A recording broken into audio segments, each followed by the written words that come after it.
제가 아는 연세 드신 목사님 한 분이 70년대 초에 신학교 입학을 하시기 위해서 이제 시골에서 처음 서울로 상경하셔서 기숙사에 들어가셨습니다. 그런데 배는 고프고 기숙사 식당은 아직도 문을 열지 않고 해서 근처의 경양식집에 들어가셨습니다.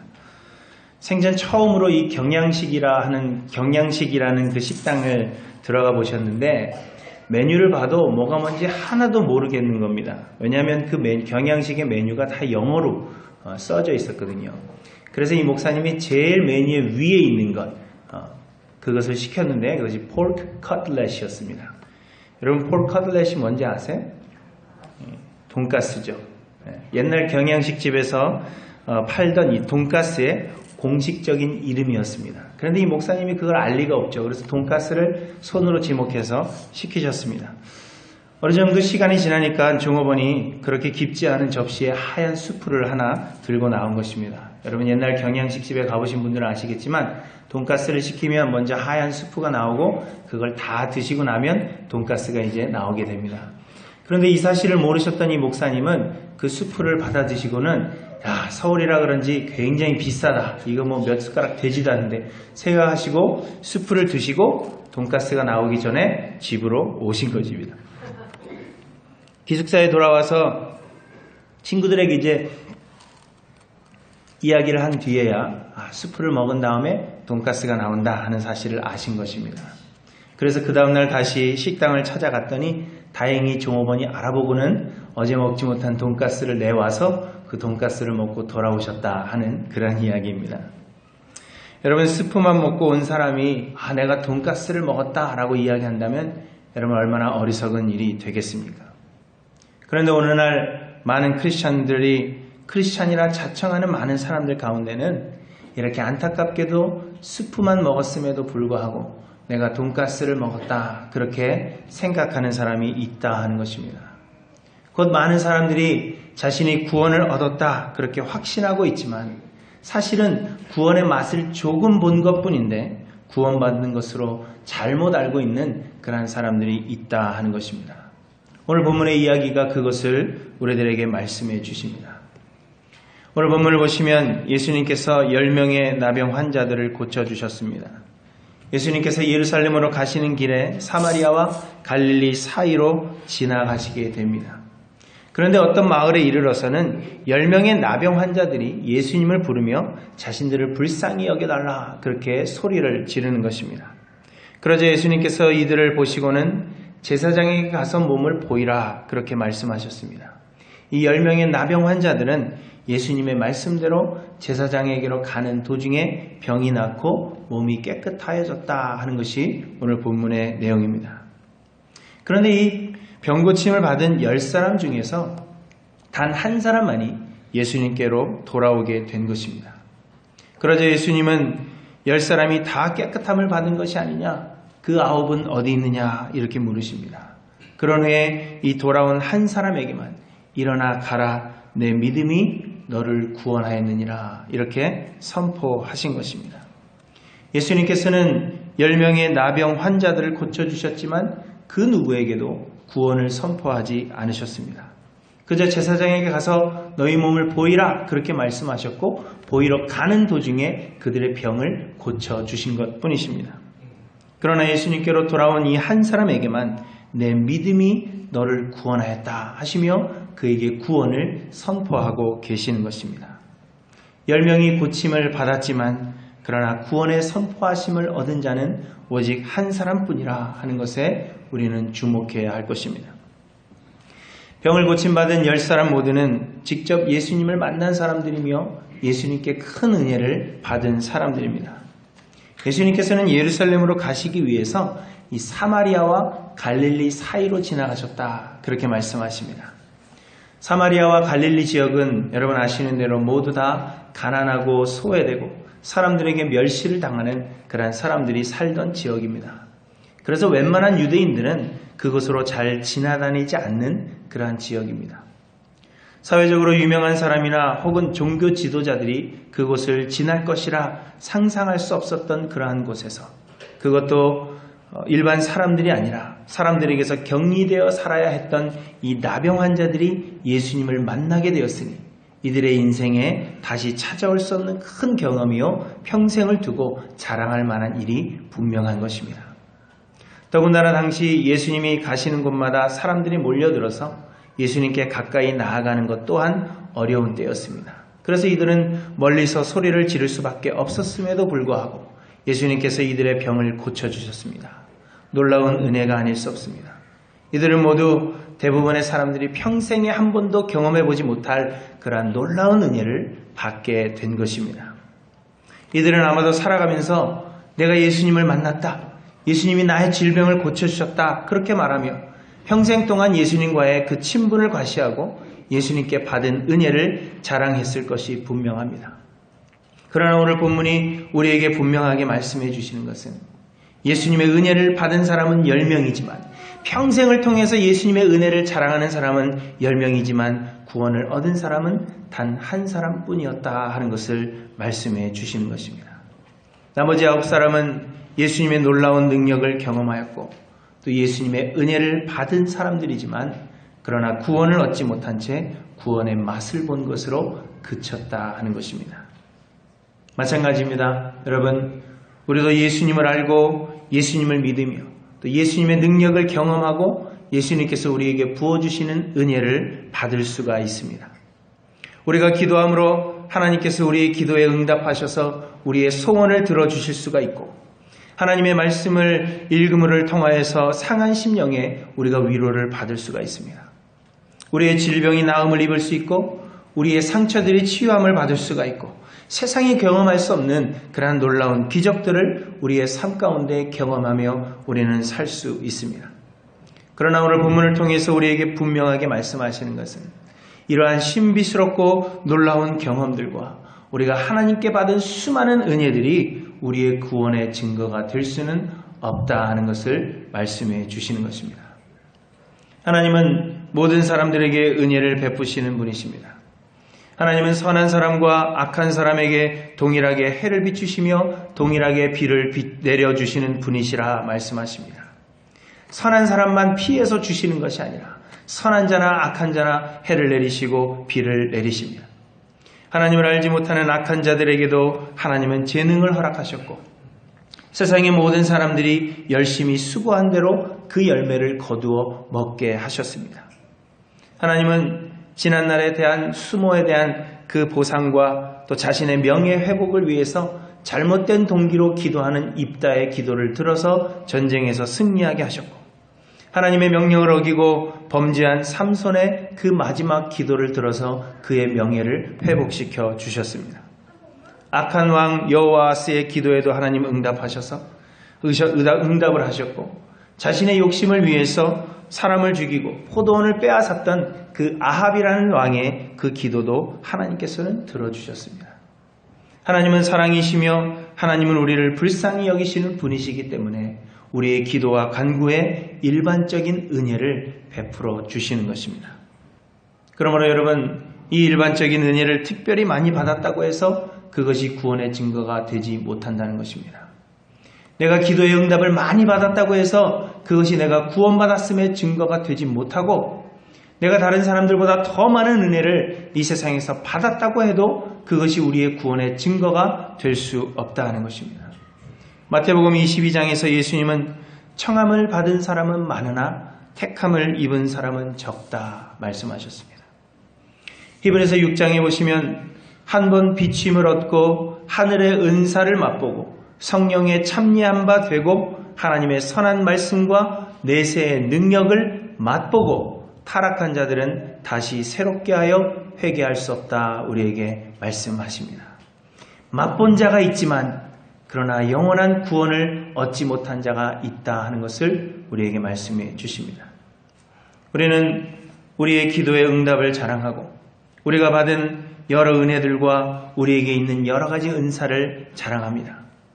그러나 수많은 기도의 응답과 그 신비로운 경험들과 또한 산을 옮길 만한 능력과 은사가 우리에게 있다고 해도 그것이 우리가 구원을 받았다 하는 증거가 되지 못하는 것입니다. 오히려 우리가 에피타이저만 먹었을 뿐인데 내가 메인 요리를 먹은 것처럼 그렇게 착각하고 있는 사람들처럼 우리는 구원의 맛만 본 것은 아닌지 우리 자신을 돌아보아야 한다 하는 것입니다. 고침을 받았으나 구원받지 못한 9명의 나병 환자처럼 고침받은 것에 만족하고 자랑하면서도 착각 속에 우리가 살고 있는 것은 아닌지 우리 자신을 점검해 보아야 한다 하는 것입니다. 그래서 오늘 본문은 구원받은 이 한 사람의 특징이 무엇인가 하는 것을 우리들에게 말씀해 주십니다. 바라기는 사랑하는 하일랜드 교회 모든 성도님들이 오늘 말씀을 통하여 우리 자신을 돌아보고 고침을 받은 것에 그치는 것이 아니라 우리의 구원을 이루어 가시는 저와 여러분들 되시기를 주님의 이름으로 축원합니다. 첫째로 구원받은 한 사람에게는 예수님이 전부였다 말씀하십니다. 나병에서 고침을 받은 사람들은 병이 나은 후에 해야 하는 아주 중요한 일들이 있었습니다. 나병은 다른 사람들에게 쉽게 옮긴다 그렇게 생각했을 뿐만 아니라 이 나병이 생긴 것은 그 사람이 심각한 죄를 범하였기 때문이라 당시 사람들은 그렇게 믿었기 때문에 이 나병이 생긴 사람들은 모든 백성들과 격리되어서 성 밖에 모여 살 수밖에 없었습니다. 그러니 나병이 걸린 사람들은 사랑하는 가족들을 만날 수도 없고 또 친구들도 만날 수 없는 그러한 외로운 삶을 살았을 것이 분명합니다. 거기에다가 사람들의 곱지 않은 시선 때문에 이들은 거의 숨어 지내다시피 해야 했고 사람들의 눈앞에 띄는 것을 두려워했습니다. 그리고 경제력으로도 이들은 어려운 그러한 삶을 살아야 했습니다. 그런데 그런 외롭고 힘든 삶을 살다가 나병에서 치유함을 받으면 레위기 14장에 나온 규례대로 그 몸을 반드시 제사장에게 먼저 보여야 하는 것입니다. 제사장에게 가서 그 몸이 나은 것을 먼저 확인하고 제사장이 규례를 따라서 환자를 정하게 하는 그러한 예식을 다 치르게 되는데 그 예식이 참으로 복잡하고 시간이 오래 걸리는 것입니다. 새를 잡아서 그 피를 환자의 몸에 7번 뿌리고 그리고 목욕을 하고 몸의 털을 모두 밀고 7일 동안 다시 그 털이 자랄 동안 장막 밖에서 생활을 해야 합니다. 그리고 번제와 속죄제와 속건제 등 여러 가지 제목의 제사를 하나님께 드리는 등 아주 복잡하고 오랜 과정을 거쳐서 드디어 최종적으로 내가 정결하게 되었다 하는 그 선포를 받은 뒤에나 집으로 돌아갈 수가 있게 되는 것입니다. 10명의 나병 환자들은 고침을 받았다고 해서 바로 그리운 친구들과 가족에게로 돌아갈 수 있었던 것이 아니라 이렇게 최종 정결함의 선언을 받기까지 준비해야 할 것도 많고 이들에게 갈 길이 아직 멀었던 것입니다. 그러니 몸이 깨끗하게 된 것을 확인한 이들은 뒤로 돌아볼 것도 없이 제사장에게 달려가게 되었던 것입니다. 고침받은 이 9명의 나병 환자들에게는 이제 더 이상 예수님이 필요한 것이 아니라 자신들의 정결함을 선언해 줄 제사장이 이들에게 필요했던 것입니다. 예수님은 그저 그 제사장의 정결하다 하는 선언을 받도록 도와주는 한 과정에 불과한 것이요. 이제는 몸이 깨끗함을 입었기 때문에 더 이상 예수님이 필요한 것이 아니라 제사장의 그 선포만 있으면 된다 생각한 것입니다. 그러나 구원받은 한 사람은 정결케 하시는 분은 제사장이 아니라 예수님이라 하는 이 사실을 깨달았습니다. 제사장의 선포가 중요한 것이 아니라 병을 고치시는 분은 예수님 한 분이며 나는 예수님만으로 충분하다 그렇게 생각한 것입니다. 그래서 제사장에게로 가는 그 길을 뒤로하고 먼저 예수님께로 돌아올 수가 있었던 것입니다. 고침만 받은 9명에게는 예수님 외에 다른 것이 필요했지만 이 구원받은 한 사람에게는 예수님만이면 충분하다 하는 그러한 고백이 있었다 하는 것입니다. 하나님은 이미 우리에게 예수 그리스도를 통하여 무엇으로도 갚을 수 없는 은혜를 베풀어 주셨습니다. 예수님의 십자가의 죽음은 우리를 영원한 형벌 가운데서 구원하여 우리에게 영생을 허락하셨고 하나님의 자녀가 되는 그러한 놀라운 권세를 우리들에게 주셨으며 영원한 하나님의 나라를 기업으로 얻게 하셨습니다. 여러분 이것 외에 우리에게 또 무엇이 필요하겠습니까? 내가 주에서 구원받아 하나님의 자녀가 되어서 이제 영원한 하나님의 나라가 우리들에게 예비되어 있는데 여러분 그것 외에 또 무엇이 여러분들에게 더 필요하십니까? 그럼에도 불구하고 예수님은 계속해서 우리에게 은혜를 더하시는 분이십니다.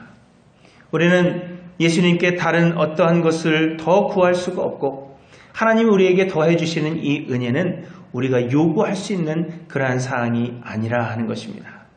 구원받은 자의 신앙생활은 무엇을 더 얻기 위한 것이 아니라 이처럼 예수님이 전부요. 그래서 예수님과의 교제가 곧 우리의 신앙생활의 목적이 되어야 한다 하는 것입니다.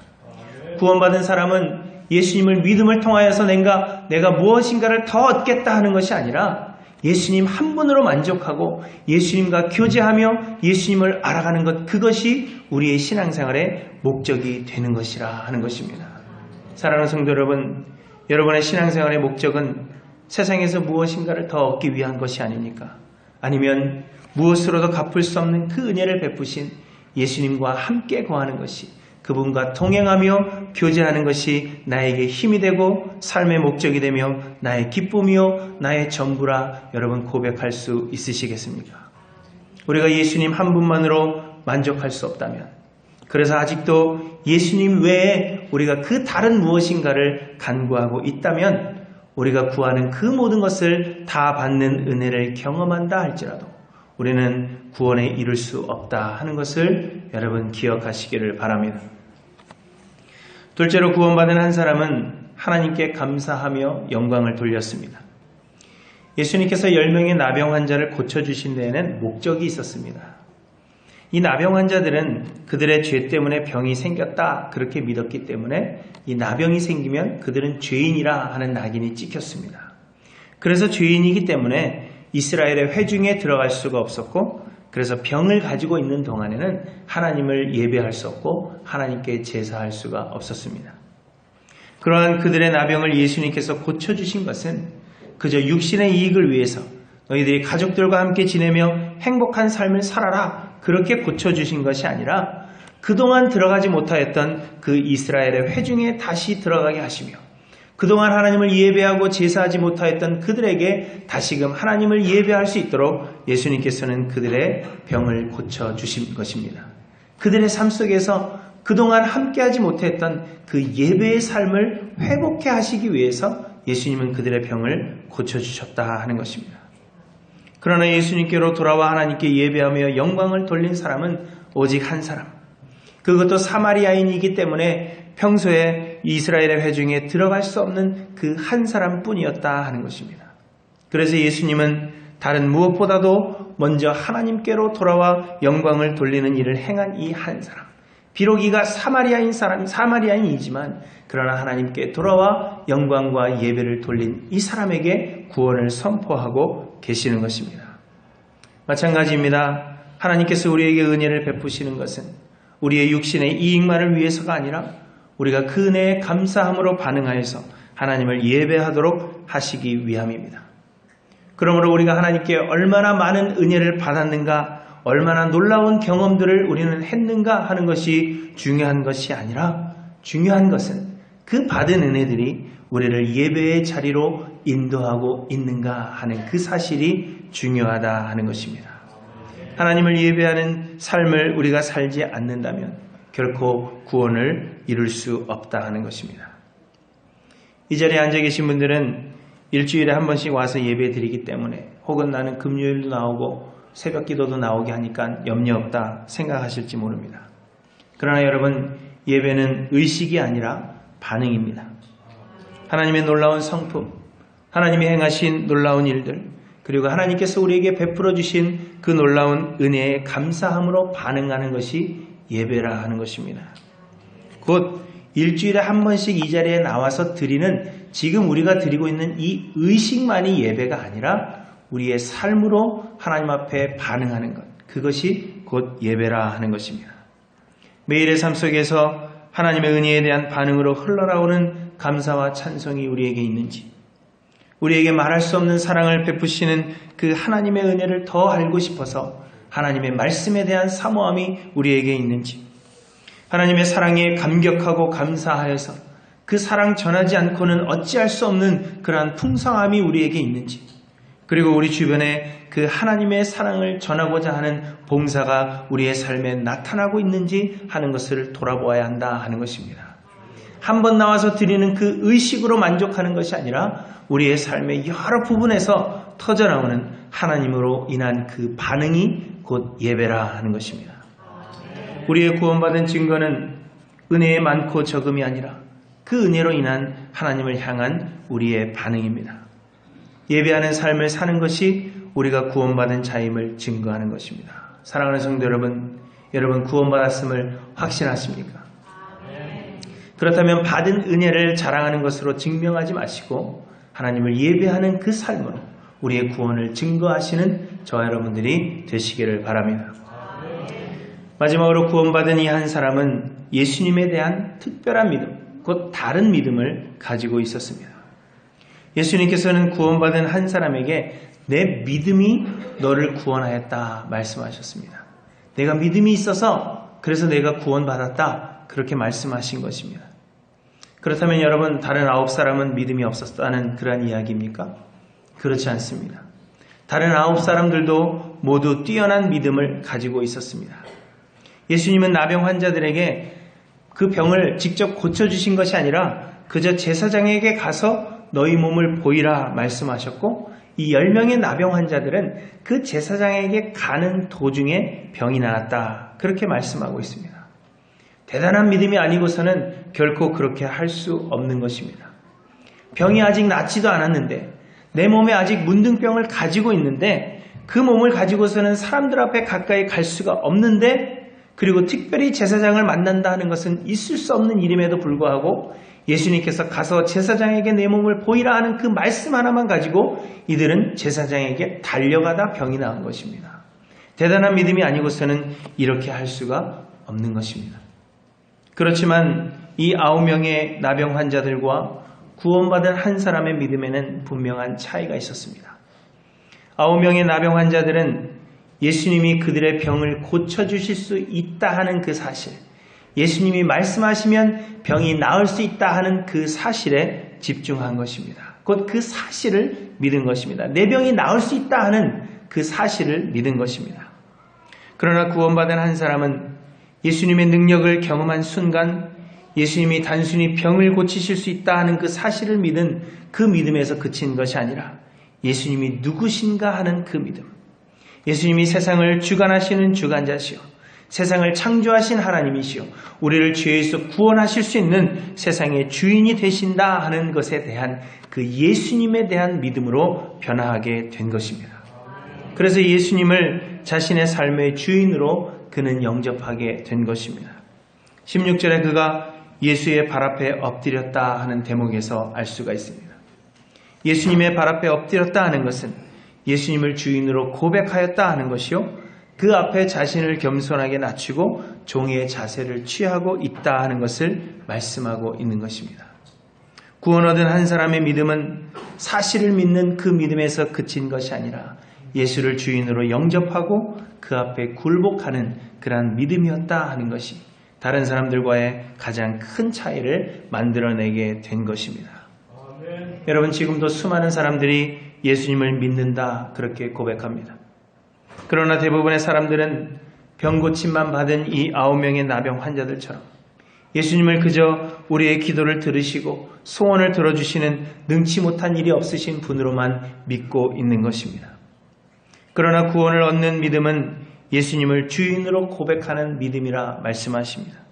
예수님이 하나님이시오, 세상을 뜻대로 다스리시는 주관자이시오, 그래서 우리를 죄에서 구원하시는 유일한 구원주가 되시며 우리의 삶의 주인이 되시는 왕이 되심을 믿고 그 믿음에 합당하게 예수께 엎드려 굴복하는 그 믿음이 곧 우리에게 구원을 주는 믿음이라 하는 것입니다. 내 소원을 이루는 믿음이 아닌 이제는 주인의 뜻을 구하며 그 뜻에 순종하는 종이 되는 믿음이어야 한다 하는 것입니다. 예수님이 내 소원을 들어주시는 분이 아니라 그 관계가 다시 회복되어져서 내가 예수님을 위해서 존재하며 예수님을 섬기기 위해서 존재하는 그 믿음으로 우리는 변화되어야 할 것입니다. 고침을 받은 10명의 나병 환자 모두 믿음을 가지고 있었지만 그 믿음에는 차이가 있었고 예수님을 삶의 주인으로 고백하는 믿음을 가졌던 그 사마리아인은 그 믿음을 예수님의 은혜로 확인하게 되자 예수께 돌아와 엎드려 경배함으로 내 믿음이 너를 구원하였다 하는 구원의 선포를 듣게 된 것입니다. 사랑하는 성도 여러분, 여러분의 믿음은 어떤 것인지를 돌아보시기를 바랍니다. 예수 믿어서 복받고 기도가 응답되며 내 소원을 이루는 그런 도구로서의 믿음은 구원의 맛을 보여줄 수는 있어도 결코 구원에 이르게 하지 못합니다. 예수를 유일한 구원주로 그리고 삶의 주인으로 믿고 그분 앞에 엎드려 굴복하며 순종하는 믿음을 소유하시는 저와 여러분들이 되시기를 바랍니다. 오늘은 감사주일입니다. 매년 돌아오는 이 감사주일이 그저 우리가 받은 은혜들을 생각하며 자랑하며 그 은혜들 때문에 만족하는 그러한 날로 그쳐서는 안 될 것입니다. 많은 은혜를 받았기 때문에 함께 모여서 축하하며 그저 좋은 음식 먹고 그동안 헤어져 있었던 가족들을 만나는 것으로 우리의 감사절이 끝나서는 안 될 것입니다. 주님이 베풀어 주신 수많은 은혜들에 우리는 올바르게 반응하고 있는가 하는 우리들의 삶의 모습들을 돌아보아서 그저 우리가 웃고 즐기고 끝나는 그러한 감사절이 아니라 우리 안에 시작하신 그 구원을 끝까지 이루어가는 그러한 감사절이 되어야 할 것입니다. 많은 사람들이 주의 은혜로 고침을 받지만 모두가 다 구원을 얻는 것은 아닙니다. 우리는 수천 번 고침을 받을 수가 있고 수만 가지의 은혜를 우리의 삶 가운데 경험할 수가 있습니다. 그러나 그 놀라운 것들도 결코 우리의 구원의 증거가 되지 못합니다. 여러분, 예수님 한 분으로 만족하십니까? 우리의 삶 속에 예배가 있습니까? 그리고 예수님이 우리의 삶의 주인이 되고 계십니까? 우리를 돌아보고 하나님의 은혜를 구하셔서 구원을 이루어 가시는 저 여러분들 되시기를 주님의 이름으로 간절히 축원합니다. 기도하십니다. 하나님 아버지 감사합니다. 죄로 가득한 우리들, 아무런 공로도 자격도 없는 자들을 사랑하셔서 은혜를 베풀어 주시는 것 감사를 드립니다. 하나님, 우리가 은혜 받은 것에 만족함으로 구원의 맛을 본 것에 그치지 않게 하시고 주의 은혜에 바르게 반응하여 구원을 이루는 자들 되도록 인도하여 주시옵소서. I pray that you will help us not to be satisfied with tasting the salvation, but help us to respond properly to your grace so that we will work out our salvation. 우리를 도우시기를 소원하며 우리의 구원이 되시는 예수 그리스도의 이름으로 간절히 기도하옵나이다. 아멘. 이 시간에 우리 성찬식